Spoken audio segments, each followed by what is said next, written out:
दोस्तों भले ही विनेश फोगाट डिस्क्वालिफिकेशन होकर बाहर हो गई, गोल्ड या सिल्वर कोई भी जीतने का मेडल सपना नहीं पूरा हो पाया, लेकिन ना इससे ना बहुत ज़्यादा कहानी उठी है कि वहाँ तक पहुँचने की विनेश फोगाट की कहानी। आज से कुछ टाइम पहले, कुछ महीनों पहले ही वो यार मतलब अनशन पे बैठी हुई थी, धरने पे बैठी हुई थी, उसे घसीटा जा रहा था, उसे पता नहीं क्या क्या हो रहा था। ये खुद उनके जो बजरंग पुनिया है, जो उनके साथ साक्षी मलिक, ये सब ने धरने पे बैठी हुई थी। रेसलिंग जो फेडरेशन के अध्यक्ष है ना बृजभूषण सिंह, उसके खिलाफ इन्होंने मोर्चा दिया हुआ था। तो वही जो उन्होंने डाला पोस्ट किया कि जिस लड़की को गली गली घसीटा गया, ये किया गया, वो उसने देश का नाम रोशन कर दिया। जिसको सिस्टम नहीं समझ पाया उसने सिस्टम को हिला कर रख दिया।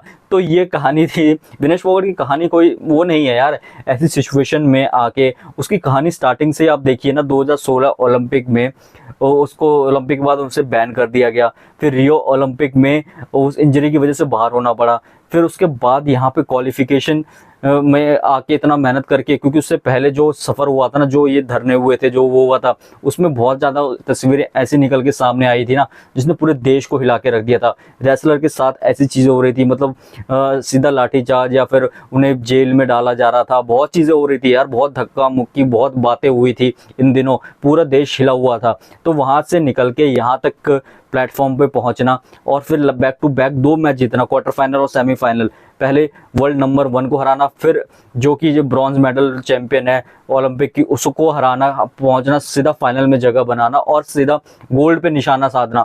तो वो बहुत बड़ी बात थी विनेश फोगाट की। लेकिन अगले दिन डिस्क्वालिफिकेशन हो गया उसका। ये दुर्भाग्य रहा, क्योंकि जो चीज़ें होती है ना, मतलब आसानी से लगता है विनेश फोगाट के लिए कुछ चीज़ें ना बहुत ज़्यादा आसानी के साथ नहीं मिलेगी। तो वही चीज़ें देखी यार, क्योंकि ना यहाँ तक पहुँच गई, अब बस एक मैच दूर था फाइनल। इतिहास रचने से ना वो कोई रोक नहीं सकता था, क्योंकि कोई भी अभी तक एथलीट रेसलिंग में ले लें, कोई भी फाइनल तक नहीं पहुँचा था। और वो जीतेगे ना, सीधा गोल्ड पे निशाना साधते, मतलब गोल्ड ही जीतती, क्योंकि उसका परफॉर्मेंस 2 मैच का इतना शानदार था ना। लेकिन वही कहते हैं ना कि अभी शायद किस्मत में ना कुछ और लिखा होगा, तो इसी वजह से नहीं मिल पा रहा। लेकिन उसके स्ट्रगल वाली लाइफ जो बजरंग पुनिया ने बताई, वो हमें भी दिखी, पूरे देश को दिखी थी जब ये चीज़ घट रही थी, जब ये धरने हो रहे थे, बहुत चीज़ें हो रही थी सोशल मीडिया पे, बहुत लोग आए थे, बहुत लोगों ने सपोर्ट भी किया था। लेकिन ना ये सिस्टम उस समय नहीं सुन रहा था। लेकिन अब विनेश फोगाट ने जो कारनामा करके दिखाया है ना, बस गोल्ड नहीं या मेडल नहीं जीत पाई वो अलग बात है, लेकिन बहुत बढ़िया कारनामा किया, बहुत बढ़िया किया। तो अब सिस्टम को सुनना पड़ेगा, सिस्टम को तो हिलाया है।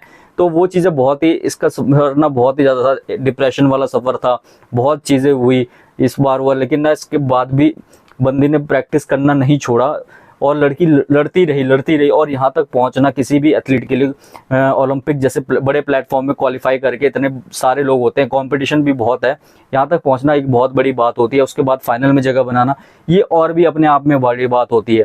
लेकिन फाइनल में दुर्भाग्यपूर्ण से डिस्क्वालिफिकेशन होना ना, तो बहुत एथलीट को दुख होता ही है कि ऐसे हार, कि अगर ऐसे निकलना है तो ऐसे निकलना हो, तो हार जीत से निकले तो अलग बात है, लेकिन ऐसे तो बहुत दिक्कत होती है, बहुत बुरा लगता है।